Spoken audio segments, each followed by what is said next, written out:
find GCD of 28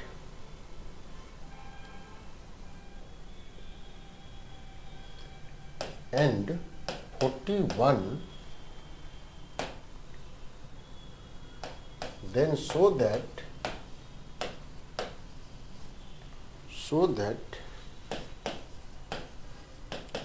GCD of 28 and 41 can be written as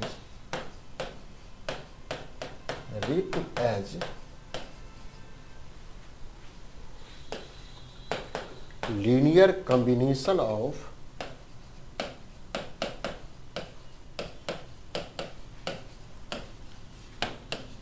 28 and 41.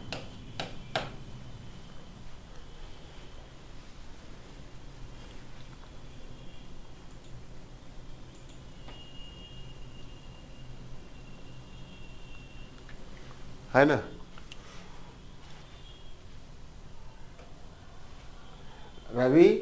Ravi ji आपके mobile पे full screen पे है?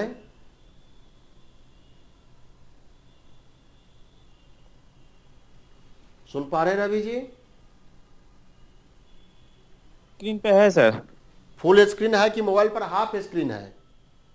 नहीं, फुल स्क्रीन आ रहा है सर मोबाइल पे। ठीक। ठीक है सर, थैंक यू सर।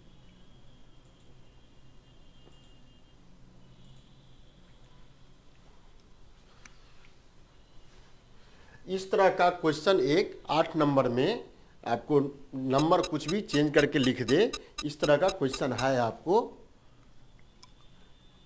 इस तरह का क्वेश्चन पेपर 8 में है। ठीक है, सॉल्यूशन में अजय जी आपके मोबाइल पे फुल स्क्रीन पर है?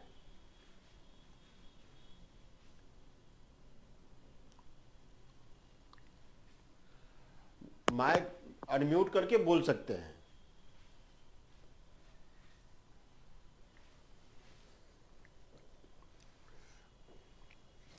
तो क्या करना है, 28 एंड 41 का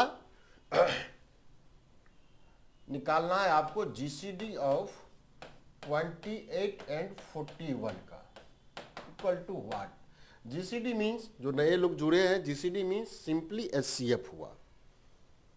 यहाँ संयोग से यह नंबर, ऐसा नंबर लिखा हुआ है, पॉजिटिव नंबर है, जो एचसीएफ आप पढ़ के आए वैसा ही मीनिंग हुआ।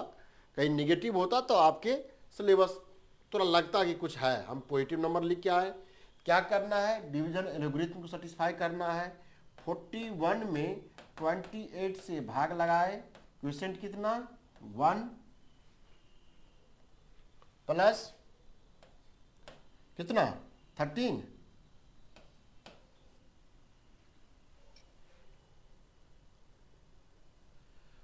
एकदम आप थोड़ा सा नहीं समझ में आए तो बोलिएगा, नहीं तो थोड़ा सा आप स्पीड पकड़ लेंगे हम भी।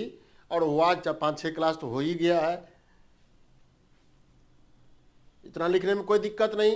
अगेन आपको क्या करना है, यूक्लिड लेमा लगाना है। यूक्लिड लेमा का स्टेटमेंट प्रीवियस क्लास के वीडियो में जो लोग नहीं है देखेंगे, यूट्यूब पर पब्लिक डोमेन में है, देख सकते हैं। यूक्लिड लेमा कहा कि ये दोनों नंबर इंटीजर है, एक बार डिवीजन होगा, जो भी रिमाइंडर आए वह डिवीजन का प्रोसेस तब तक उसके अंदर चलता रहेगा जब तक रिमाइंडर 0 नहीं आ जाए। मीन्स 41 और 28 के बीच का डिवीजन एल्गोरिथम लगाए तो ऐसा हुआ, रिमाइंडर r इक्वल टू 13 और यह 13 क्या है, 28 से छोटा। This is division algorithm. अब यहां यूक्लिड लेमा लगाए, 28 एंड 13 is also integer, so division algorithm apply that। Apply करते क्या आता, 28 equal to 13 into 2 plus 2, remainder इस केस में r इक्वल टू 2, 13 से छोटा है, कोई दिक्कत नहीं। अगेन फिर आपको 13 के बीच डिवीजन हुआ तो नया 2 नंबर मिला, 13 और 2, इसके बीच डिवीजन लॉगरिथम कितना, 13 2 का लिखे,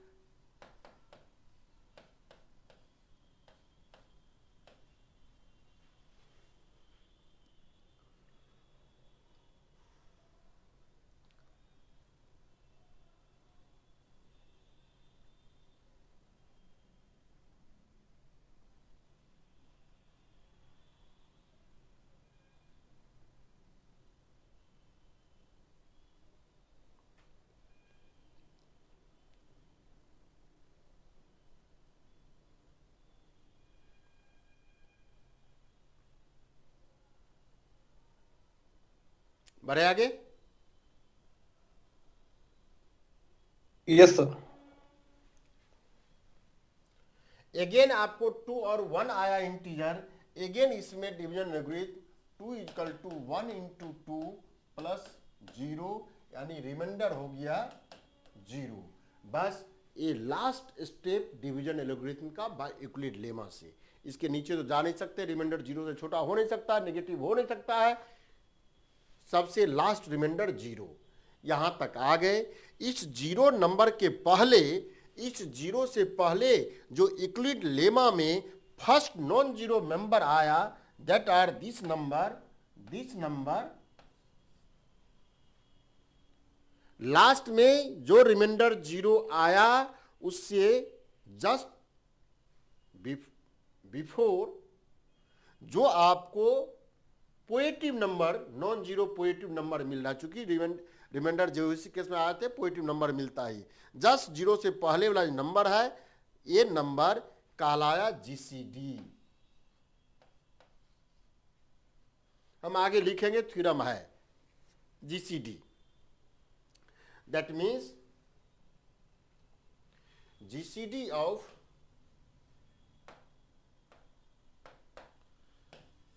GCD of 2841 इक्वल टू 1। यहां तक तो हम नहीं भी पढ़ाते, आप GCD का मीनिंग HCF समझ लेते तो आप आराम से बना सकते थे। इसमें कोई मेरा ये नहीं कि मेरा इसमें करनामा है, आप नहीं जानते हैं, ऐसे सभी लोग जानते हैं HCF निकालने। बिहार 5th 6th क्लास के बच्चे जानता है HCF कैसे निकाला जाता है, बशर्ते वह HCF निकालने के लिए ये दोनों पॉजिटिव इंटीजर हो, इतना में तो खूब सब लोग जानते हैं। अब इसमें क्या कहा, नया बात इसमें जीसीडी मिल गया आपको, तब कह रहा है that then so that GCD of 28 and 41 can be written as linear combination of that number. इस नंबर का जीसीडी 1 है, इस नंबर को लिख सकते हैं इस दोनों नंबर के लीनियर कॉम्बिनेशन से। मींस यहां से इसको बाइक स्ट्रक्चर लगाए, इसको लिखते हैं बाइक स्ट्रक्चर।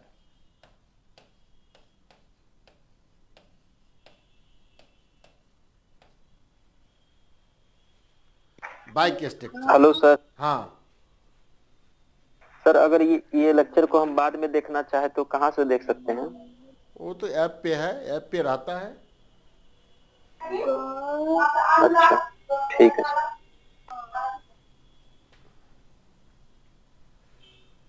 बैक स्ट्रक्चर आप जो कह रहे थे पूरा कंप्लीट करवा थे यूट्यूब पे ऐसे वीडियो कोई डाल दे या लाइव में, इस तरह का व्यवस्था यूट्यूब में नहीं होता है। इसमें केवल जो लोग पहले से, सुनील जी तो आप पहले से जुड़े हैं, क्या इस क्लास में जो लोग 3-4 किए होंगे, ऑफलाइन या ऑनलाइन में कोई अंतर लगता होगा यदि नेटवर्क सपोर्ट में आप कर रहे तो? नहीं सर, ये तो बेस्ट है। नहीं सर, लेकिन हम ये सर ये पूछ रहे थे, पूरा कोर्स करवा रहे हैं सर क्या यहाँ? पूरा कोर्स होता है जी। तो MSc फर्स्ट ईयर का है? MSc फर्स्ट ईयर का ही है। तुम फर्स्ट ईयर के लिए तुम लिखा था मैसेज? जी जी सर।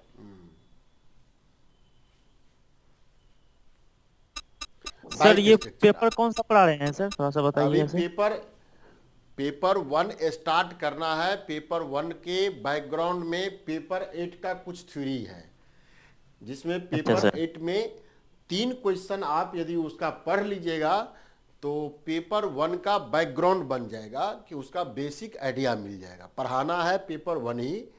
22-24 सेशन नालंदा ओपन का सबसे टफ क्वेश्चन या सबसे टफ पेपर 1 ही है। उसी में जो भी पास करे 100 लड़का, तो मोटा मोटी 22-24 के बैच में यदि 100 लड़का फेल करता है तो उसमें 70 से 75 लड़का पेपर 1 में फेल करेगा। जी सर वो जो 21-23 में थे हम, तो 21-23 में सर 21 थी एग्जाम नहीं दिए, तो मेरा सेशन अब 22-24 हो गया ना? सेशन हो गया, फिर से फॉर्म फिल करना होगा। रिमाइंडर पहले 0 के पहले जो 1 है सर वो जीसीडी हुआ सर। हाँ जीसीडी अभी थ्योरम देंगे। पिछले क्लास में हम लेके आए थे। ये 0 जो रिमाइंडर आता है नहीं समझ में आया क्या? एक बार रिमाइंड फिर से करिएगा। अच्छा छोड़िए, ये तो पॉजिटिव नंबर है। निगेटिव नंबर लिखते तब थोड़ा आपको हम फंसा सकते थे। पॉजिटिव में कैसे फंस सकते हैं? ये इस नंबर का आपको एचसीएफ पूछे कैसे निकालिएगा? सिंपली है सर, ये भाग विधि द्वारा निकाल सकते हैं। भाग विधि, हम भी तो भाग ही विधि लिखे हैं। वही भाग विधि को इससे बना दिया गया है। ये भी भाग विधि है। यही भाग विधि को नहीं, इस भाग विधि को वैसे आपको मास्टर साहब समझा दिया। आप उस मास्टर जिससे आप कह रहे उस भाग विधि द्वारा कहीं यहाँ निगेटिव नंबर इसमें से लिख देते तो मास्टर साहब का होश गायब हो जाता। जैसे आपने क्या किया तो सर 41 में भाग लगाए है ना, 28 से। जी 28 से चलिए इस तरह का लाइन खींचे थे शुरुआती में। बिहारी कल्चर में ऐसा ही है, बाहर में जाएंगे तो चेंज है, ये कोई ये नहीं है। 28 ये आपका रिमाइंडर हो गया 13। इसको मास्टर साहब कहा यहाँ उतार दीजिए। एस हम भी कह रहे हैं कि ये दोनों के बीच हुआ, इस दोनों के बीच लेके आइएगा। ये हम नहीं कहे, ये यूक्लिड लेमा का स्टेटमेंट है जो पिछले क्लास में यूक्लिड लेमा बताए थे। बस यहाँ फिर भाग लगाए 2 26 2। देखिए ये स्टेप जो लिखा हुआ है 41 इक्वल टू 28 इंटू 1 प्लस 13, ये क्रियाक्रम। फिर इस दोनों के बीच 13 और 18 के बीच 28 के बीच ए, इसके बाद 13 और 2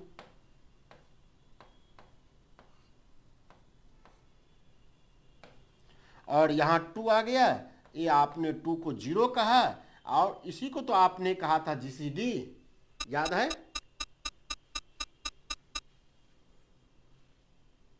हाँ सर बहुत अच्छा पढ़ा रहे हैं सर, धन्यवाद सर।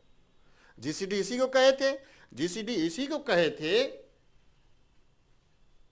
तो बस स्टेप में पॉजिटिव नंबर है तो इसलिए कोई अंतर नहीं दिख रहा है।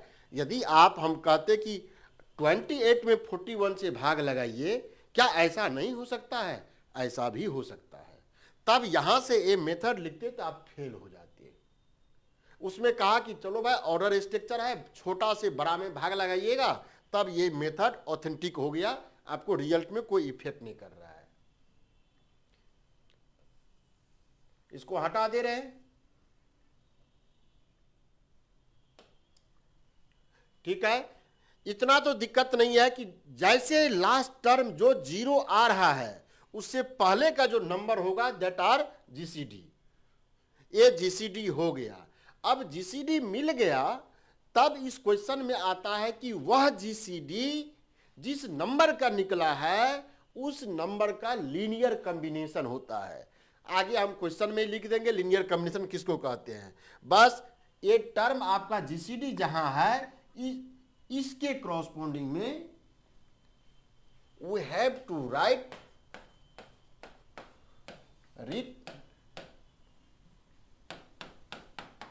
As 1 equal to 28 into X plus 41 is Y, X Y belongs to Z set of integer.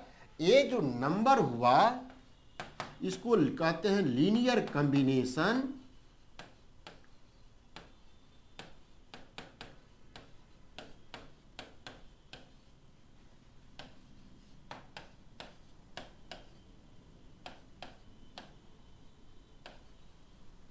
(28 and 41) का लीनियर कॉम्बिनेशन, ये आपको लिखना है। तब अब सवाल उठता है कैसे लिखा जाए। एक क्वेश्चन है आपको फुल नहीं होगा, बार बार क्वेश्चन डायरेक्ट तो है ही, बार बार आपको चेंज करना पड़ेगा। अभी तो बहुत छोटा लगता है, आगे जाकर के यही जटिल समस्या क्रिएट करता है। तब आइए यहां से इस नंबर को पकड़ना शुरू किए 1, इस 1 को बाकी नंबर में इस 1 को लिखिए, इस 1 को लिखे by Euclid lemma 1 equal to 13 minus 2 into 6। ये ऐसा नहीं कि 1 को सजा के लिखे हैं, 1 जो नंबर आया है जहां जीसीडी था, इस 1 को इधर रखे, इसको इधर लाके लिख दिए 1 इजकल टू 13 माइनस 2 इंटू 6। ठीक है इतना?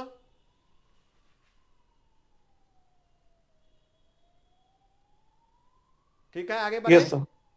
Yes sir, yes sir, yes sir. इसके बाद है, देखिए यहां एरो ए खींचे हैं, मींस उस जीसीडी वाले लाइन से इसके पार्ट में लिखते जाएंगे और नेक्स्ट उससे पहले स्टेप में जो रिमाइंडर है उसको एलिमिनेट करेंगे। ए एलिमिनेशन हो जाता तो इसके नेक्स्ट में जो रिमाइंडर टर्म 13 होगा, इस टर्म से एलिमिनेट कर देंगे, यानी इस टर्म से ऊपर तरफ बढ़ते, इस टर्म से ऊपर तरफ बढ़ते तो दूसरा लाइन में है 2 को क्या लिख सकते हैं 18 माइनस 13 इंटू 2,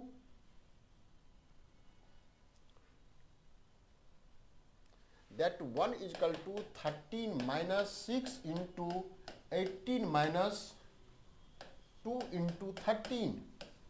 क्या किए हैं, ये जो 2 है, इस 2 रिमाइंडर का 1 जो जीसीडी वाले से ऊपर जो यूक्लिड लेमा लग रहा था उससे एलिमिनेट किए, 2 को लिखे 28 माइनस 13 इंटू 2। समझ में आ गया? ऐसा नहीं कि बाद में बनाए तो नहीं बने। ठीक है? जी sir. Yes sir, thank you sir. अब थोड़ा सा इसको सिंप्लीफाई कर दीजिए, तब आगे बढ़ना है। That means 13 minus 6 into 2 minus क्या कीजिएगा 6 इंटू प्लस 26,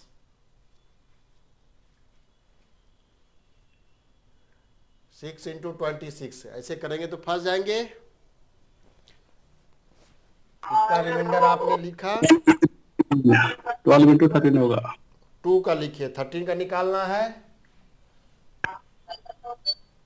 देखिए ऐसे गुना कर दे रहे हैं तो आपको 13 टर्म गायब हो जा रहा है, लेकिन 13 तो रिमाइंडर टर्म है, 2 से ऊपर का जो रिमाइंडर टर्म है वह 13 है। 12 इंटू 13 होगा सर। हाँ, यहाँ देखिए ये 13 है तो गुना करेंगे तो लूज कर जाएगा प्रॉपर्टीज, तो गुना मल्टीप्लाई नहीं करना है। यहाँ 6 इंटू 2 12 कर दिए इंटू 13 कहे। ठीक है, दैट मीन्स देखिए कितना शानदार क्वेश्चन, ऐसे लिखे थे लेकिन बहुत अच्छा क्वेश्चन सज के तैयार हो गया। अब देखिए 2 बार 13 है, रिमाइंडर 1 बार 13 है, ऐसा नहीं कि दोनों नंबर को 13 का वैल्यू पुट करना शुरू कर दे। एक जो रिमाइंडर, एक रिमाइंडर टर्म से 13 आया है, एक क्वेश्चन टर्म से 13 आया है, तो ये 13 को इसके जस्ट पहले वाला स्टेप में जो नंबर था 13, 41 माइनस 28,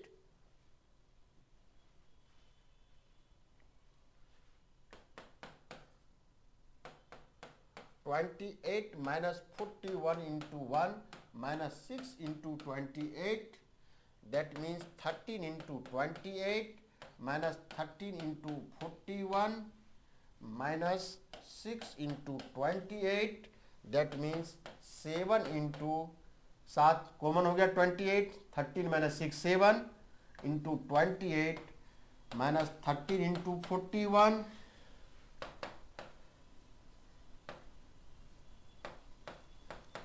बस सजाने के लिखने के लिए यूज कर रहे हैं।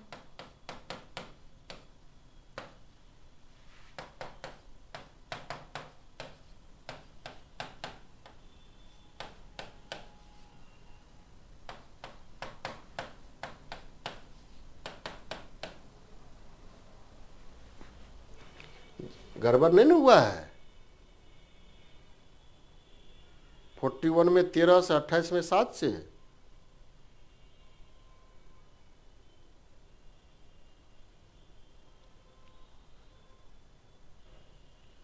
तेरह तेरह, 13 चौका 52, 13 3, 13 चौका 52,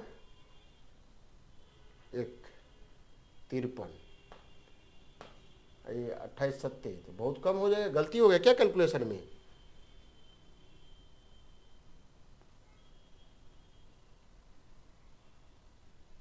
मिस है सर। हाँ गलती है कैलकुलेशन में। ये आपका पीछे में 13 माइनस 2 इंटू 6, 13 माइनस 2 इंटू 6, 2 को रखे, ठीक है, 2 को रखे, 6 into 28 minus 2 into 13 minus 6 into 28 plus 6 दूना 12 इंटू 10, 12 एक 13, 13 इंटू 13 माइनस 6 इंटू 28, और 13 का वैल्यू हो गया 13 गुना 28 माइनस 41।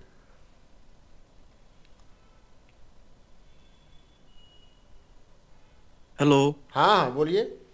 उल्टा हुआ सर, इसमें 28 सर माइनस अप्लाई करना है सर। 13 जो 41 माइनस 28 इंटू 1 होगा। 41 इन 13 का मान 13 का मान 41 माइनस 28 होगा ना सर। उल्टा लिखा गया है। और उल्टा लिख Fourth दिए line। ना 20। जी जी उल्टा बराबर है।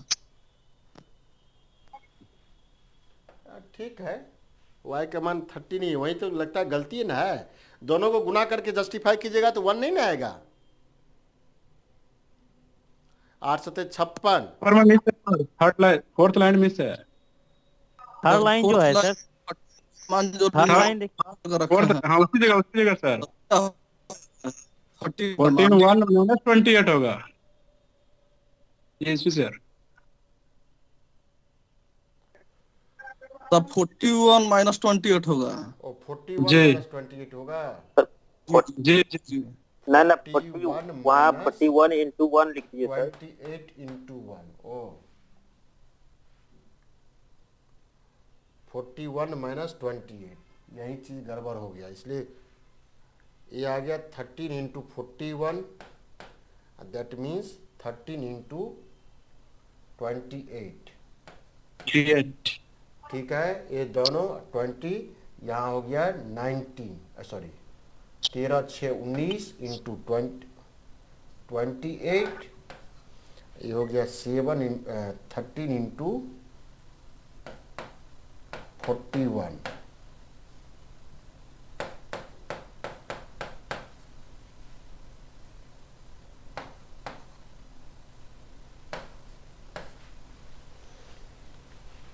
x 41y, x का वैल्यू माइनस 19 और y का वैल्यू 30 प्लस 30। अब ठीक है सर।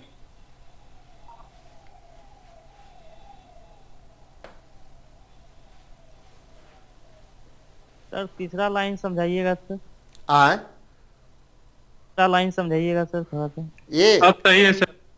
जी जी। देखिए, ए वाला स्टेप में करना क्या है, तो बोर्ड पे अलग अलग लिखा गया, इसलिए देखिए इस वाला लाइन से सर एक ही पेज में बैक स्ट्रक्चर बनाइएगा तो क्लियर हो जाएगा सर। ज़्यादा अच्छा होगा। जी सर। चलिए ठीक है, लास्ट पेज में कर देते हैं।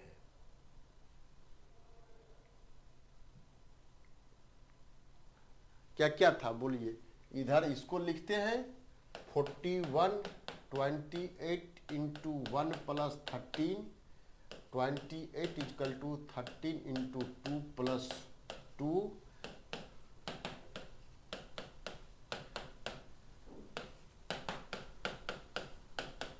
एक टर्म बना, इस टर्म का लीनियर कॉम्बिनेशन लिखना है। स्टार्ट किए यहां से 1 इक्वल टू 13 माइनस 2 इंटू 6, ठीक है। ये यस सर। अगला आपका रिमाइंडर क्या है लिखा हुआ 2। इस टर्म में जो रिमाइंडर वाला टर्म है उसको एलिमिनेट कर देना है। क्या होता, that equal to 13 minus 6 into 2 का वैल्यू 28 माइनस 13 इंटू 2।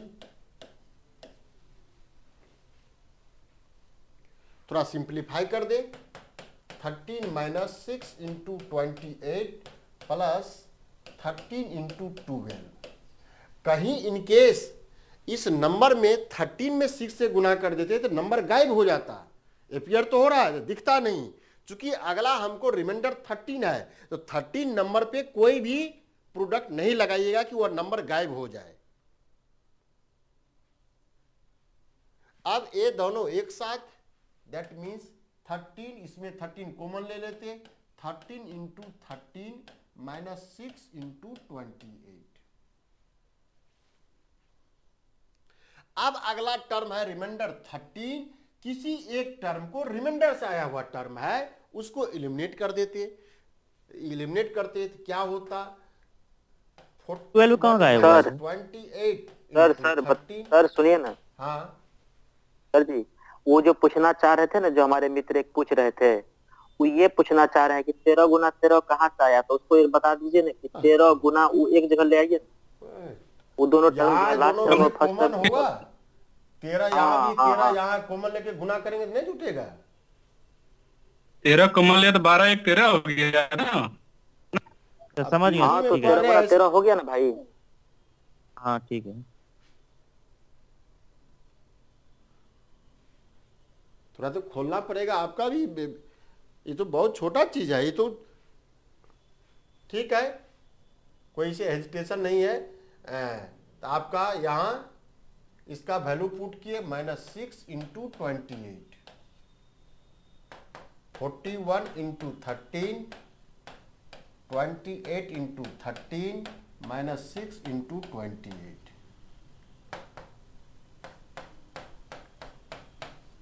ये दोनों कॉमन हो गया 28, जुड़ करके कितना 19।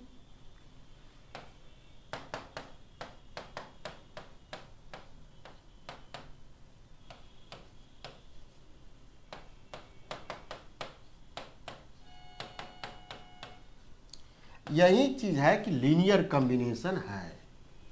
कोई भी HCF आ रहा है, जिस नंबर का आ रहा है उसके द्वारा इक्वेशन बन रहा है, उस इक्वेशन का मीन्स ये इक्वेशन बना। इक्वेशन कहाँ, XY रियल का नंबर नहीं है, XY इंटीजर का है, इसका यूनिक सॉल्यूशन है। आगे इसको कन्वर्जेंस कह देंगे। इसी तरह बनाना पड़ेगा क्या सर ये सर? तो 10 हाँ क्लास का क्वेश्चन कंसेप्ट आता है। है।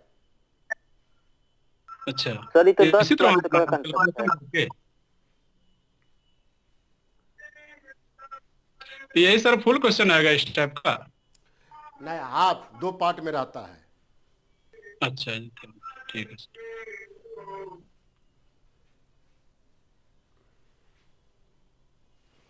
ठीक है, आगे बढ़े। सर ये कोर्स कब स्टार्ट किए थे आप यहाँ पे पढ़ाना? कितना दिन छूट गया क्लास मेरा? 5 क्लास हुआ है, 5-6 क्लास।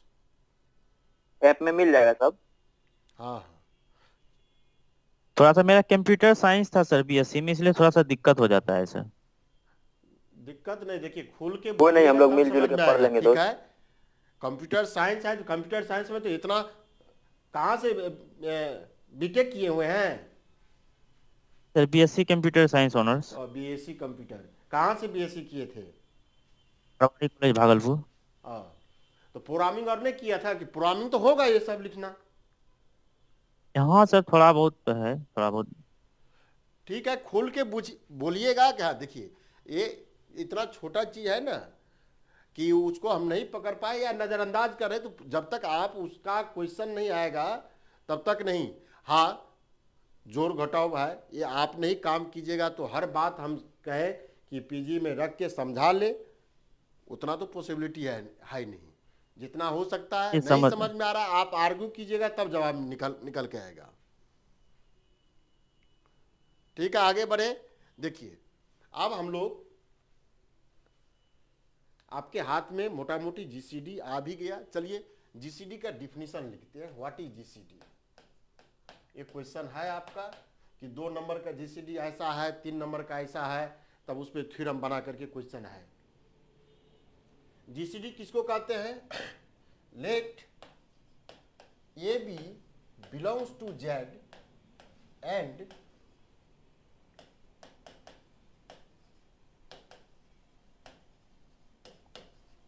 ए बी नॉन जीरो, देन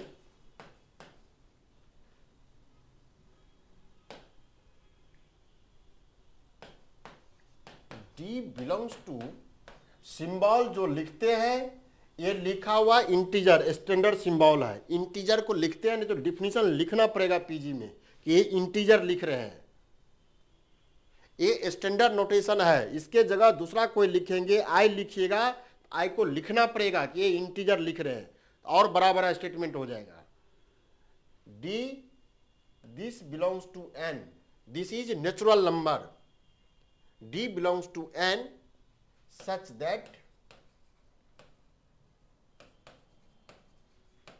क्या होता है एचसीएफ का डिफिनीशन?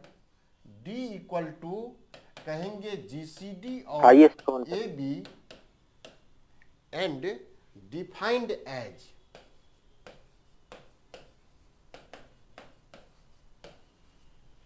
पहला point D divide A, D divide B.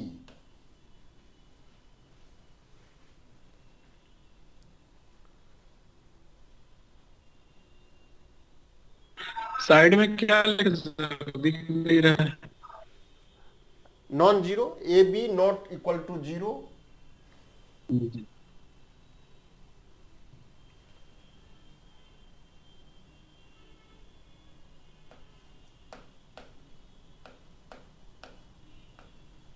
Cut रहा है क्या वीडियो में? अब ठीक है। साइड में थोड़ा दिख।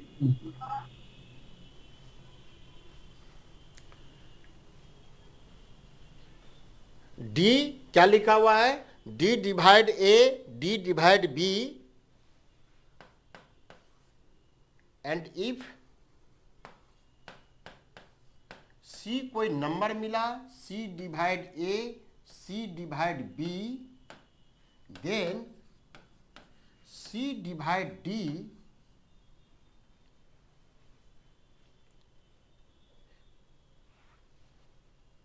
ये कब हुआ? 2 तरह का नंबर डिवीजन एल्गोरिथम में बन किया है। A equal to B Q plus R. ये जो जीसीडी का डिफिनीशन लिखा हुआ है, जब R equal to when R equal to 0, जब ए बी का फैक्टर हो जाए, उस सिचुएशन में ये डिवीजन जीसीडी का डिफिनीशन लिखा हुआ है। क्या ये सिंबल में कोई किन्हीं को दिक्कत? क्या लिखा हुआ है? नहीं, दिक्कत नहीं है, ठीक है। बहुत अच्छे से समझ में आ रहा है सर, बहुत अच्छे से। ठीक है, जैसे एग्जाम्पल लिखे, क्या हुआ? ये जो सी मिला, थोड़ा इस बात को समझिए, कैसे डी बड़ा हो गया। जो सी मिला, इफ गलती हो लिखे एंड इफ, एक मिनट, गलती थोड़ा सा है, चेंज हो जाएगा। And if C belongs to natural number मिलना चाहिए, तब दूसरा पॉइंट लगा दीजिएगा। वह सी ए को भी डिवाइड करे, सी बी को भी डिवाइड करे, और वह सी डी को जब डिवाइड कर जाए, तब D is a greatest number which divide both A and B, that number is said to be GCD of A B. अब यहां ए बी में साइमल्टेनियसली नॉन जीरो लिखा है, दोनों साथ साथ जीरो नहीं हो सकता है। इंटीजर है, पॉजिटिव हो निगेटिव हो, एक जीरो हो, उससे कोई मतलब नहीं है। सिंपली क्वेश्चन लिख रहे हैं, तब and it is denoted as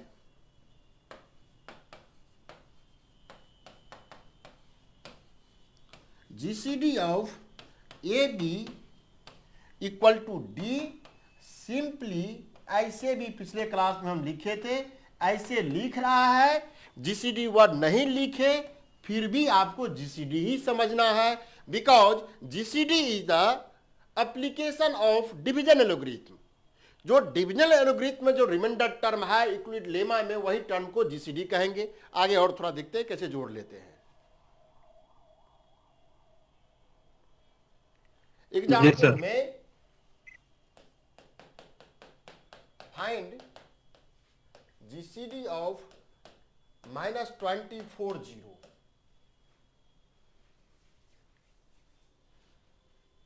कितना होगा जीसीडी?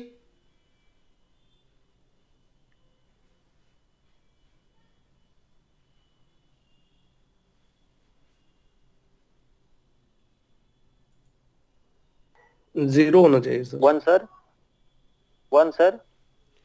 देखिए पहले तो यहां आ जाइए, जीसीडी कौन सा नंबर है, क्या लिखा हुआ है? Natural number. Natural number. किसी भी नंबर का आज तक आप जिसका एचसीएफ निकाले हो, ऐसा नहीं हो सकता है कि एचसीएफ जो आया है वह नेचुरल नंबर का मेंबर ना हो। नेचुरल के बाहर का कोई नंबर एचसीएफ हो नहीं सकता है। तो जीरो आपने कहा तो जीरो तो नेचुरल का मेंबर है ही नहीं, जीरो तो हो नहीं सकता है। 1 सर। 1। अब देखते हैं 1 नेचुरल नंबर का मेंबर है तो क्या 1 इज द ग्रेटेस्ट को फुल फॉर्म है ना, ग्रेटेस्ट कॉमन डिवीजर। जीसीडी को कहते हैं ग्रेटेस्ट कॉमन डिवीजर, या उसी को आपने पॉजिटिव नंबर हाईएस्ट पे नाम कॉमन था फैक्टर भी एचसीएफ से बोल हाईएस्ट सकते हैं कॉमन इसको। फैक्टर। हाँ।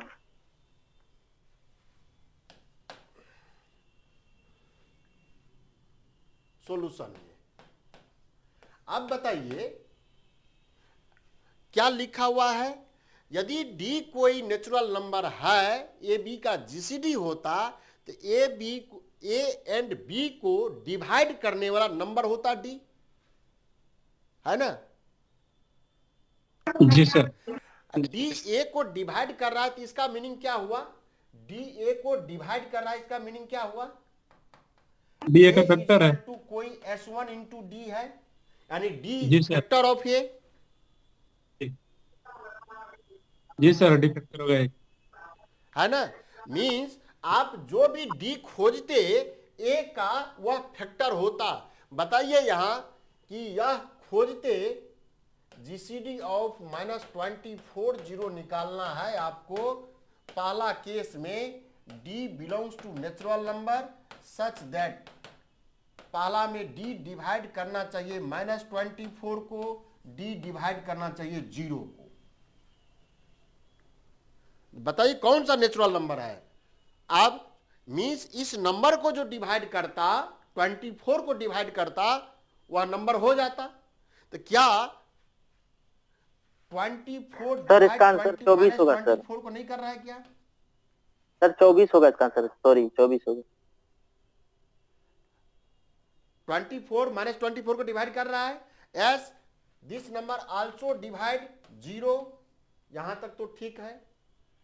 अब ये नंबर जीसीडी तब होता कि इससे छोटा कोई सी नंबर मिलता नेचुरल का जो इस दोनों नंबर को डिवाइड करता और वह नंबर 24 का भी डिवीजर हो जाता, तब तो 24 लार्जेस्ट होता। आगे थ्योरम लिखेंगे तो अननोन पे समस्या होगा, इसलिए थोड़ा सा डिटेल में बोल रहे हैं। दूसरा कोई number c equal to 1 2 3 4 6 8 12 that divide -24 and c equal to वही लिखा हुआ है, समझ में आ जाएगा? ये लिखे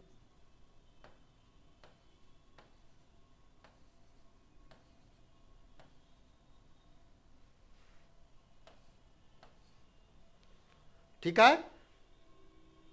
समझ में आया क्या लिखे हुए हैं? c का वैल्यू या तो 1 हो जाए या 2 हो जाए या 3 हो जाए या 4 हो जाए।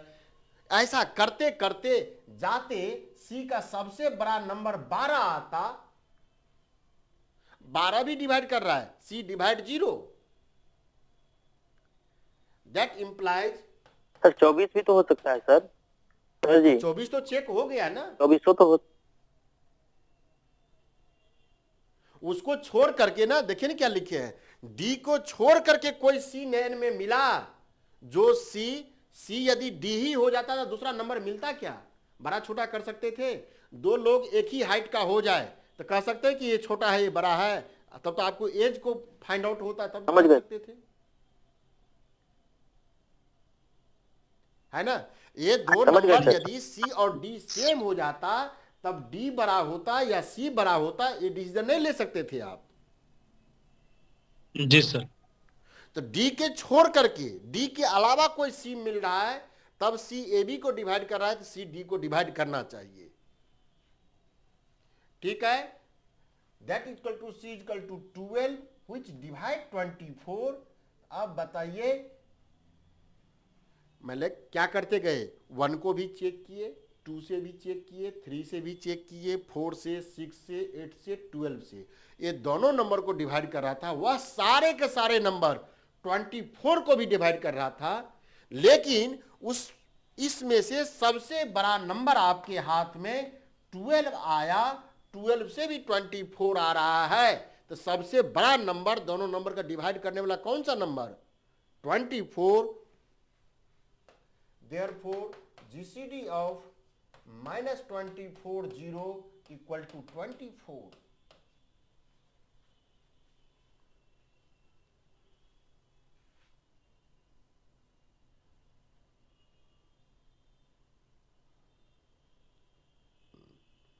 जी सर।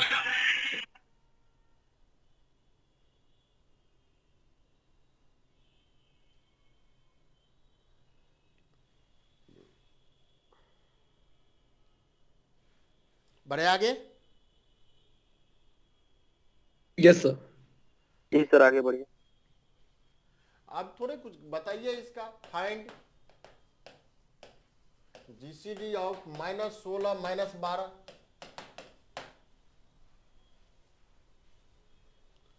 पॉजिटिव नंबर आप लिखा हुआ, उस पर हम क्या लिखें, क्वेश्चन तो जान ही रहे हैं आप। 4 सर, 4 सर। 4 सही है।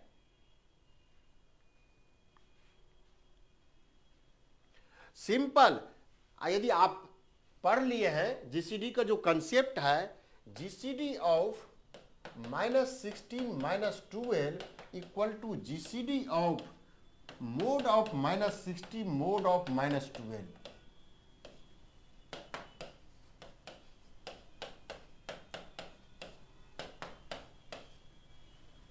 दोनों का सबसे हाईएस्ट कॉमन फैक्टर 16 12 का निकाल लिए।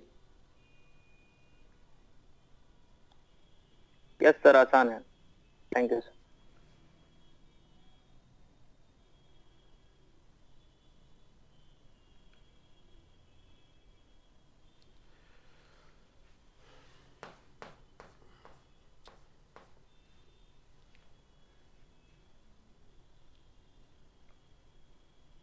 GCD of AB equal to K, then GCD of LA MB equal to कितना है। रुक जाए, अभी रुक जाइए, थोड़ा सा और आगे बढ़ने दीजिए, तब ये सब बात लिखेंगे, समझ में आएगा। इतना तक तो ठीक है।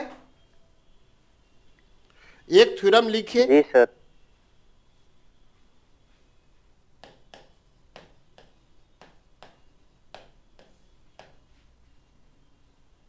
If A is equal to BQ plus R, बाकी यूजुअल मीनिंग है, क्या लिख दी, A B belongs to Z,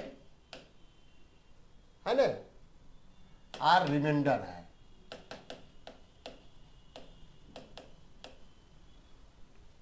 ठीक से लिख दे, कहीं क्वेश्चन भी होगा तो समझ में आ जाए। Let A B belongs to Z and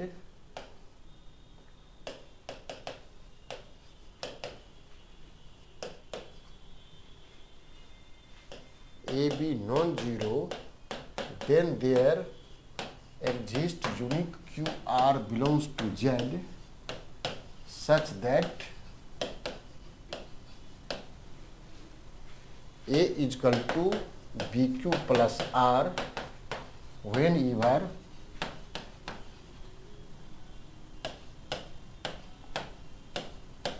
mode B से छोटा. Then prove that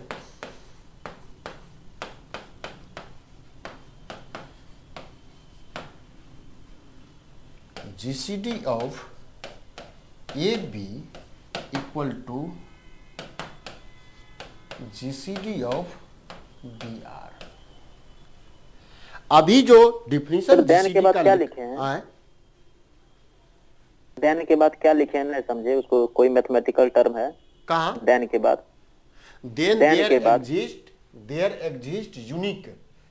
ये ऐसा सिंबल लिखना है, आगे साइन ऑफ एक्सक्लामेशन लगाना है. तो इसको पढ़ते हैं, देयर एग्जिस्ट, और इसके आगे ए लगा हुआ है, इसको पढ़ते हैं यूनिक. ओके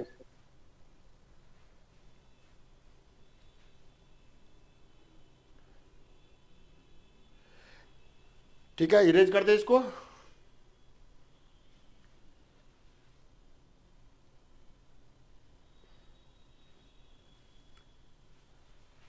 देखिए ये जो डिफिनीशन है जीसीडी का, ये जो डिफिनीशन आप लिखे हैं, संयोग से एक दूसरे का फैक्टर के सेंस में आ जा रहा है या हो जा रहा है, फैक्टर मिल जा रहा है, तब मिल जा रहा है. यहां चलिए इसको प्रूफ करना है. कैसे प्रूफ करते? हम प्रीवियस क्लास में शुरुआत में लगता है बेसिक में पढ़ाए थे सेट के बारे में. ठीक है, सेट के बारे में पढ़ाए थे. कैसे इसको प्रूफ करते? प्रूफ में चलिए थोड़ा लिखिए.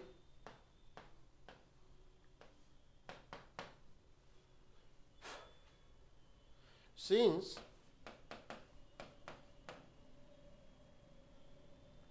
A is equal to B Q plus R, ये तो लिखा ही हुआ है, 0 से बड़ा है R, मोड B से छोटा है.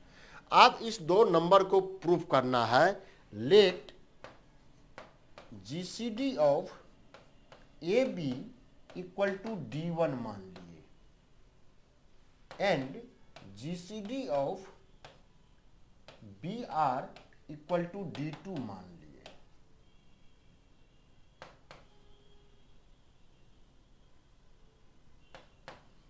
And also let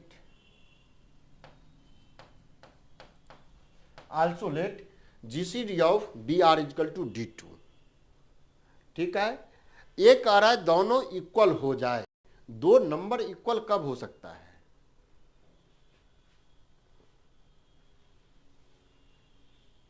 अभी कुछ किए ही नहीं, जो स्टेटमेंट था थ्योरम का वो रखे हैं.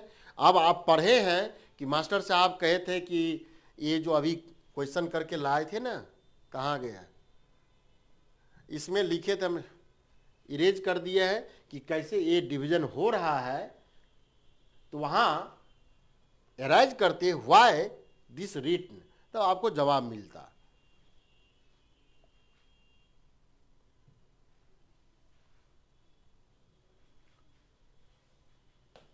Since GCD of AB is equal to D1 लिखे हैं. इसका मीनिंग बाय डिफिनीशन से क्या होता? बाय डिफिनीशन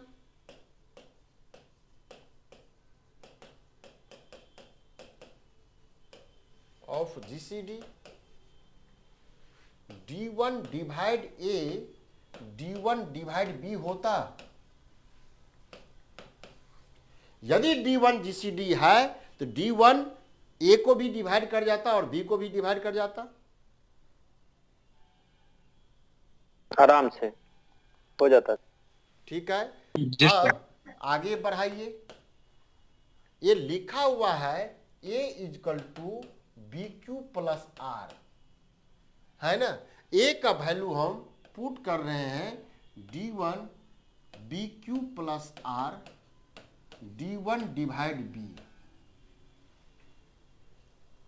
अब कहिए D1 डिवाइड बी कर रहा है, इसका क्या मीनिंग हुआ? B1 इजकल टू कोई S1 इंटू D1 होता, और ये दोनों सम को डिवाइड कर रहा है D1 से, तो दूसरे टर्म से B Q plus R equal to कोई S2 इंटू D1 होता। निश्चित रूपेण इस R को भी जब तक D1 डिवाइड, इसका क्या मीनिंग हुआ? D1 must be factor of R1, R। नई बात समझ में आया? ये फिर से सर एक बार। दोनों के सम में D1 से भाग लगा रहे हैं तो रिमाइंडर 0 आ रहा है दोनों के सम में, और ये D1 B को डिवाइड कर रहा है। यदि R को D1 डिवाइड नहीं करता तो क्या इस सम डिवाइड करता? नंबर देखिए, 4 कह दे 4 इंटू 2 प्लस 3, ये डिवाइड करेगा कभी? सही लिखा हुआ है? नहीं करेगा। नहीं करेगा। और यहां 4 लिख दे तब हो जाएगा। यही तो लिखा हुआ है ना, दोनों के सम को D1 से डिवाइड कर रहा है, यहां D1 के जगह 4 लिखा हुआ है, और समझ गए। B को भी डिवाइड कर रहा है तो R को भी डिवाइड करना पड़ेगा, तभी तो सही है ना? जी That जी सर, implies जी सर, सब कट सकता है। D1 divide R, D1 divide B। हाँ सर, तब कॉमन तब कट सकता है वो पूरा पूरा। तब पूरा पूरा कटेगा, अदरवाइज कटेगा ही नहीं। अब देखिए, आप एज्यूम क्या करके माने हैं, बट R और B का जीसीडी क्या लिखे थे? D2। B एंड R को डिवाइड करने वाला कोई नेचुरल नंबर क्या D2 से बड़ा हो सकता है? नहीं, D2 वही से होगा, बड़ा D2 हो ही जाता होगा। तो D2 जीसीडी नहीं होता। D2 is the D2 ही होगा। largest number which divide both B and R. जी But sir. D2 is equal to GCD of BR, that means D2 divide B and D2 divide R। अब कहिए, सबसे बड़ा number A तो मिल ही रहा है, एक यहां कोई नेचुरल नंबर जरूर मिल गया जो बी आर को डिवाइड किया। इसका मीनिंग इस दोनों पार्ट से A1 और A2 से 1 और 2 से क्या मिला? फ्रॉम 1 एंड 2 क्या होना चाहिए था? D1 मस्ट डिवाइड D2, तभी तो जीसीडी का कंसेप्ट रहा D2। देखिए ना, D2 के मीन्स D और D1 C जैसा नंबर मिला आपको, ठीक है? जी सर, जी। यहां एंड लिखे हैं।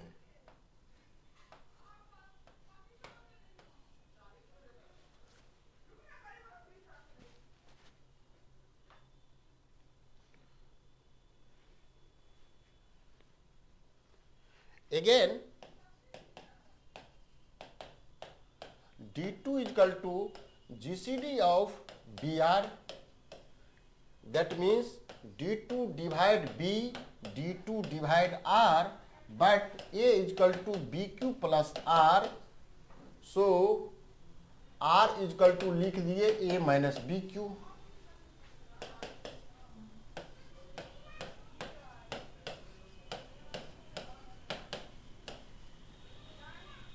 अब देखिए, D2 डिवाइड B को कर रहा है और D2 इस दोनों के सम को कर रहा है डिवाइड, और लिख दे एक लाइन।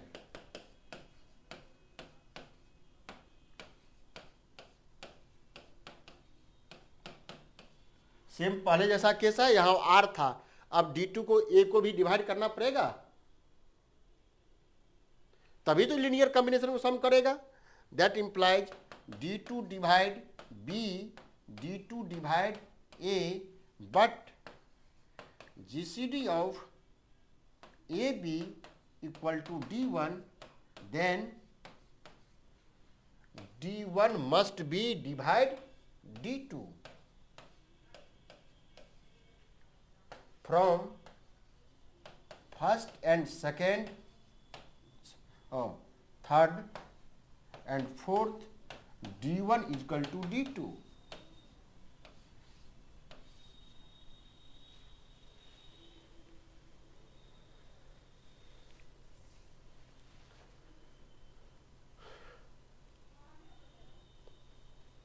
थर्ड कौन सा क्वेश्चन हुआ सर? थर्ड कहाँ दिख रहा है?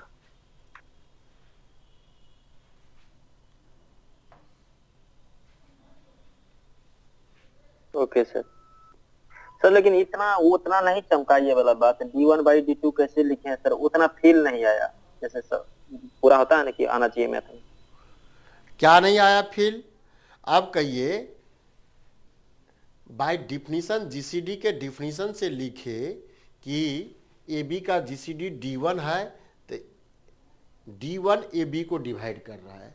ए बी नंबर से कहाँ पहुंचा दिए? कोई नंबर वह D1 कोई दूसरा पेयर का नंबर एग्जिस्ट हुआ R और B, उसको डिवाइड कर रहा है। D1 जीसीडी है, नेचुरल नंबर तो है ही, इसमें कोई आपत्ति नहीं ना है। यहाँ तक समझ आ गया सर मत? यहां तक तो कोई दिक्कत नहीं आगे। है। ये आपको इतना बात आ गया इसके जीसीडी के डिफिनीशन से। अब जी सर जी। एजुम्पशन आपने क्या लिया कि लेट माने हैं यहाँ जीसीडी बी आर का कितना वैल्यू है? D2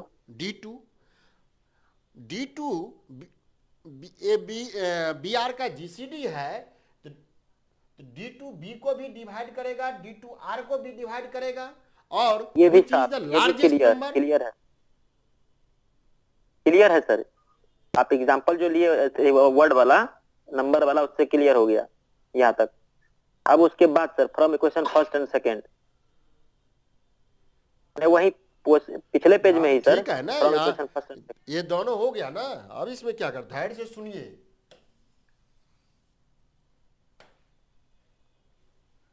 जब ए D2 B को भी डिवाइड करने वाला, D2 R को भी डिवाइड करने वाला, क्या है ये? जीसीडी है। This is the largest number which divide both B and R। लेकिन इस D2 के अलावा कोई और नंबर आपके हाथ में पॉकेट में मिला हुआ है, D1, जो B और R को डिवाइड कर रहा है, वह D1 संयोग से नेचुरल भी है, तब वह D1 D2 में क्या अच्छा समझ रिश्ता गए होता? सर, डन, समझ गए सर। D1 छोटा है जो कि D2 बड़ा को डिवाइड करेगा ही करेगा। जीसीडी को बाय D1 कोई छोटा जीसीडी कोई दूसरा नंबर यदि एग्जिस्ट कर रहा है तो इस नंबर का डिविजन ही होना चाहिए था। अब देखिए यहाँ हम लिखे हैं, इसीलिए यहाँ बहुत सारा हम नंबर लिख दिए थे। कहाँ गया ये जो लिख रहे थे? एग्जांपल जो दिए थे 24 को डिवाइड करने वाला बहुत सारे नंबर है। 1 भी लिख सकते हैं, 2 भी लिख सकते हैं, 4, 6, 12 तक जा सकते थे। इसमें से कोई नंबर लिख देंगे 24 का डिवीजन मिल जाता। लेकिन 24 is the largest number which divide both -24 and 0। ये जो D1 बीच का आया है, इसी में से कोई नंबर उभर के आया है। जीसीडी लिखे तो 24 टाइप का नंबर लिखा हुआ है। समझ गए।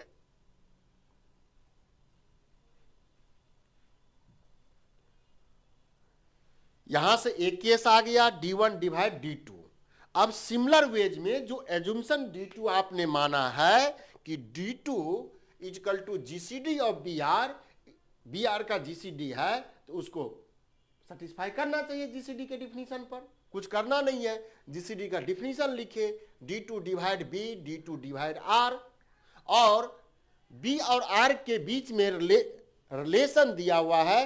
कैसा कि डिवीजन लोगरिथम है A equal to B Q plus R। वो तो स्टेटमेंट में हम लिख दिए थे, यानी R equal to A minus B Q. यहाँ वैल्यू को पुट कर दिए, R equal to A minus B Q. D2 divide B, D2 divide this linear combination, इस नंबर को डिवाइड कर रहा है। D2 यदि A को डिवाइड नहीं करता तो मीन्स ए का वैल्यू dt से छोटा हो जाता तो रिमाइंडर बन जाता। डिवाइड कर रहा है तो इसको भी करना चाहिए, उस बिहाफ पर इसको लिख दिए। That means d2 divide b and d2 divide a। d2 is GCD which are positive number, but ab का जीसीडी कितना था, d1। ab बोथ को डिवाइड करने वाला सबसे बड़ा नंबर आप लेके चल रहे हैं d1। सर 100% क्लियर हो गया, उल्टा लिखा हुआ है 100% clear. so d2 divide d1। अब तीसरा और चौथा में देखिए, d1 डिवाइड d2 और चौथा में हो गया d2 डिवाइड d1। इसका मीनिंग क्या हुआ, इसका मतलब दोनों नंबर सेम है, जब तक 24 दोनों 24 सेम ही है, नहीं 12 है 12 एक ही। दूसरे का डिवीजन नहीं हो सकता है। d1 हाँ, इक्वल टू समझ d2, गए sir 100%। that implies GCD of AB equal to GCD of BR। अब यही बात एग्जाम्पल में यूक्लिड लेमा में हम लिखे हैं।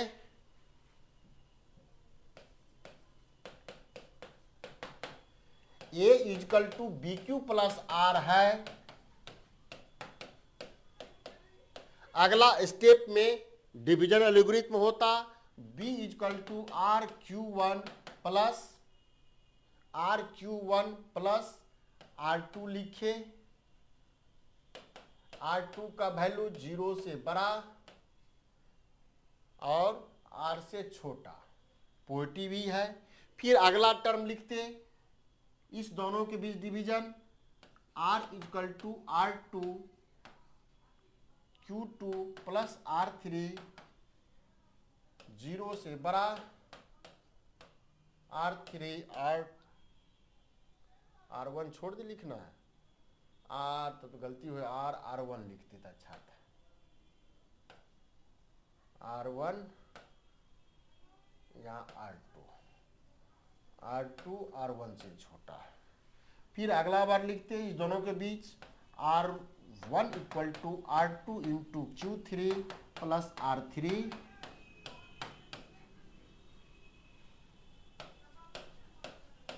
देखिए एक तब तक कंटिन्यू प्रोसेस जाएगा जब तक ये रिमाइंडर 0 नहीं हुआ।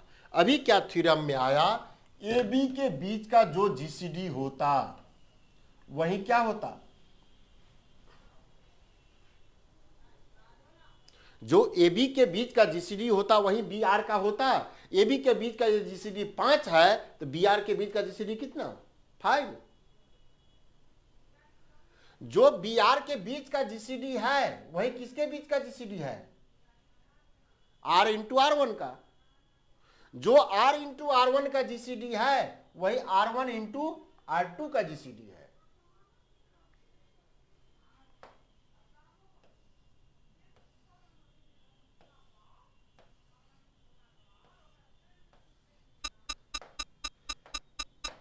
That implies GCD of A B का वही होगा। अब पूछिएगा, किताब पढ़िएगा समझ में आएगा क्यों ऐसा कहा कि वहां जाके निकाल लीजिए। GCD of A B equal to GCD of B R, that means GCD of B R means GCD of R R one, GCD of R R one, R R one, R one R to,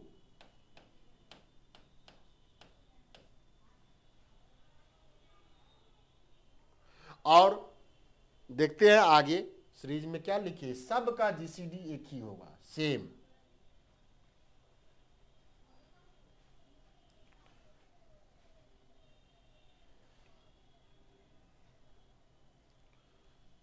ये बात समझ में क्या लिखा है, यहां GCD लिखे, इस दोनों का जीसीडी, इस दोनों का जीसीडी।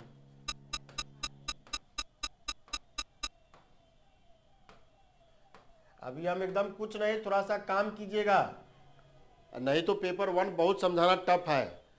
काम का भले ही दिख रहा 8 में, काम कर रहे हैं 1 के लिए।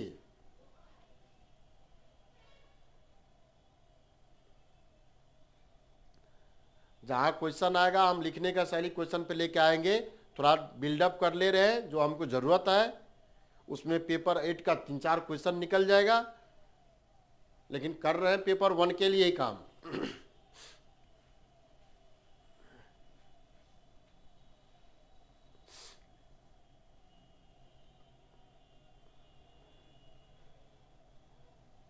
आगे बढ़े। जैसे एक एग्जाम्पल, फाइंड जीसीडी, खाली इसको जस्टिफाई करके आगे बढ़ना है।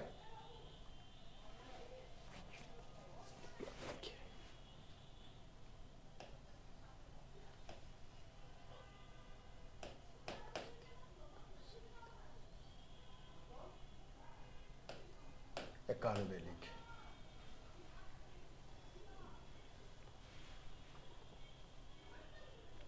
खाली इसको बात को जस्टिफाई कर रहे हैं। Since 91 equal to 27 into 3 plus 27 81 10, क्या हुआ? आपको जीसीडी निकालना है 97 और 91 का। कोई टेक्निक नहीं है इसमें। यदि कोई कॉमन फैक्टर हो जाता, दोनों को डिवाइड करने वाला नंबर मिल जाता, परफेक्ट डिवीजर मिलता, 1 के अलावा कोई नंबर, ध्यान से देखिएगा, उसी पे हम प्राइम का डिवीजन और को प्राइम का डिवीजन रखेंगे। 1 के अलावा कोई नेचुरल नंबर मिलता रहता, तब आप जीसीडी के डिफिनीशन से निकालते। ऐसा नहीं नंबर है क्या ऐसा नंबर? 3 से हो तो जा रहा है, चलिए ठीक है। क्लास बजे तक चलेगी? आए बस 7:30 तक, 7:30 तक। क्लास कितने बजे कितने बजे स्टार्ट होती है, कितने बजे खत्म होती है? 6 बजे से शुरू होता है, 7:30 बजे तक। ठीक 7 इंटू 3 10, 27। देखिए यहाँ जीसीडी ऑफ 91 27 का निकालना था। बाय जीसीडी के थ्योरम से इसका वही जीसीडी होता जो जीसीडी 27 और 10 का होता। अभी थ्योरम प्रूव करके आया है। सो 27 और 10 के बीच के बाद डिवीजन एलोब्रेज 10 इंटू 2 प्लस 20 27। अब इस दोनों के बीच का जीसीडी वही जो इसका, इस दोनों का सेम चीज। अब 10 और 2 7 पे आ गया। 10 इक्वल टू 7 इंटू 1 प्लस 3। 10 7 का वही जो 7 3 का। 7 इक्वल टू 3 इंटू 2 प्लस 1। 7 3 का वही जो 1 3 का। That means 3 equal to 1 into 3 plus 0। बताइए ये जीसीडी बन के आया? That means GCD of 91 27 equal to GCD of 27 10, that equal to GCD of 10 7, that is 10 7, that is equal to GCD of 7 3, और 7 3 का वही होता जो GCD 1 और 3 का होता है। अब 1 और 3 का सबसे बड़ा फैक्टर कौन सा? 1। सो देयर जीसीडी कितना है? 1। पिछले क्लास में बताए थे जीसीडी निकालने का जब फैक्टर नहीं है, कंपोजिट नंबर है, समझ रहे ना? कंपोजिट नंबर 1 के अलावा कोई फैक्टर दोनों में प्रेजेंट है, तब जीसीडी निकालने का डिफिनीशन है। अदरवाइज जिसका भी जीसीडी निकाल रहे हैं दैट आर कंपेयर, इसका निकालने गए इसका निकाल लिए, इसका निकालने गए तो इसका निकल गया, उसके रास्ते से 1 बाय 1। अब आप देखिएगा आगे, एक बार जीसीडी 1 लिख दे, उस नंबर को रिप्रेजेंट करने वाला हजारों लाखों नंबर हो सकता है। उस सब पे थ्योरम जाना है। थोड़ा छोटा छोटा डिफिनीशन लिखिए। प्राइम को तो डिफिनीशन समझ रहे हैं, प्राइम नंबर।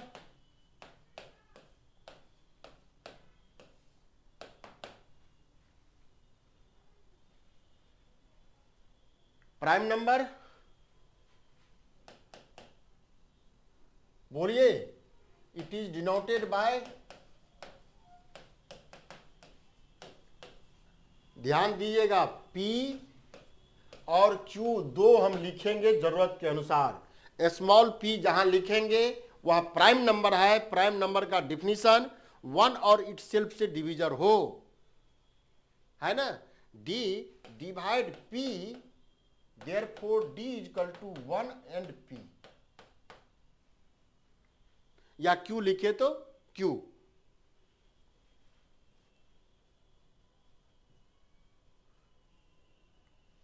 लिखना पड़ेगा प्राइम का definition.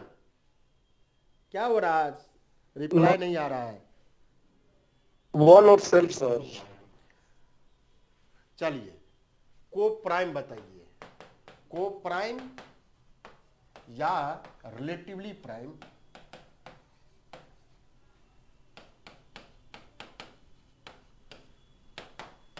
Late A B belongs to Z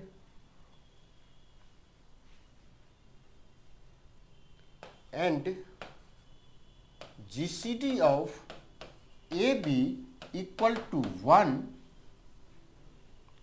then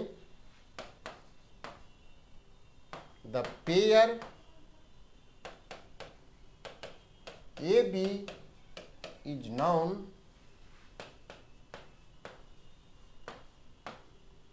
relatively prime।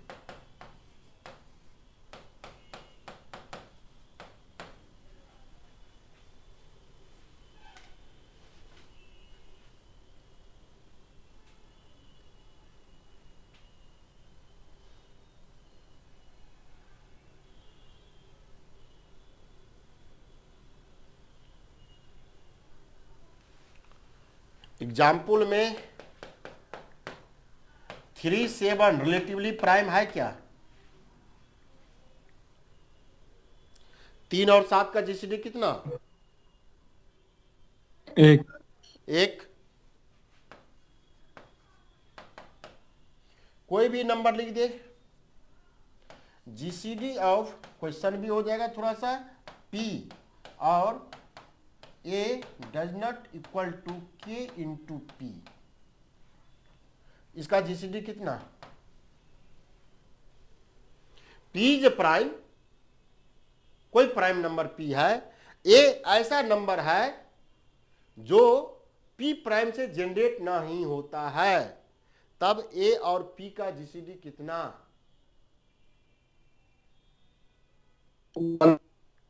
1। जैसे कोई लिख दीजिए ना, यहां लिख दे 16, यहां 7, देखिए 7 के द्वारा जनरेट नहीं हो रहा है, 1। जो भी डिस्टिंक्ट दो प्राइम नंबर है वह ऑलरेडी रिलेटिवली प्राइम है।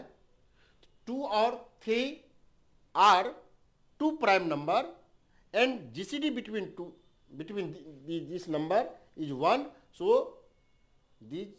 This is the relatively prime. 2 different type का कोई भी प्राइम लेंगे वह ऑलवेज रिलेटिवली प्राइम है, और एक प्राइम और उस प्राइम के साथ दूसरा कोई कंपोजिट नंबर मीन्स हुआ जो ट्रिवियल डिवीजर है उसके अलावा कोई नंबर है डिवीजर, तो वैसे नंबर को कंपोजिट नंबर कहते हैं। तो चलिए एक दो को एग्जाम्पल बताइए। Find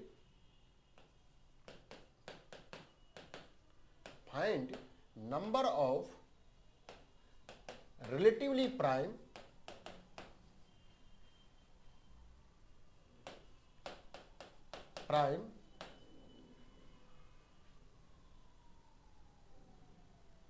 relative prime up to 100।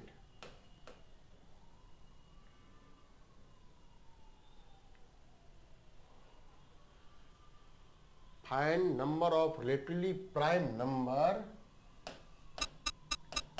which is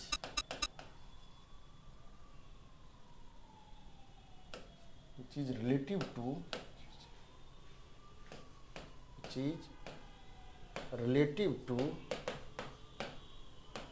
100, या दैट इज करके क्वेश्चन लिख दे। A और 100 का जीसीडी 1 है, find number of this type A.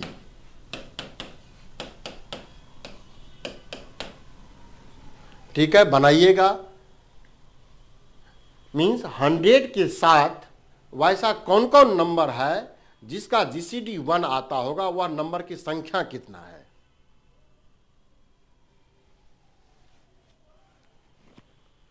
ठीक है, आज यहीं कर रहे हैं। कल फिर सैटरडे को है, जो लोग है एडमिटेड, ठीक है, कल से एकदम जुड़िएगा सर जी।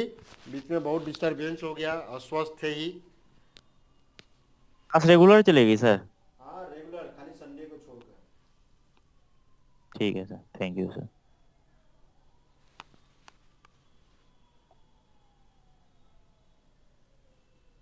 श्रीधर जी कुछ बोल नहीं रहे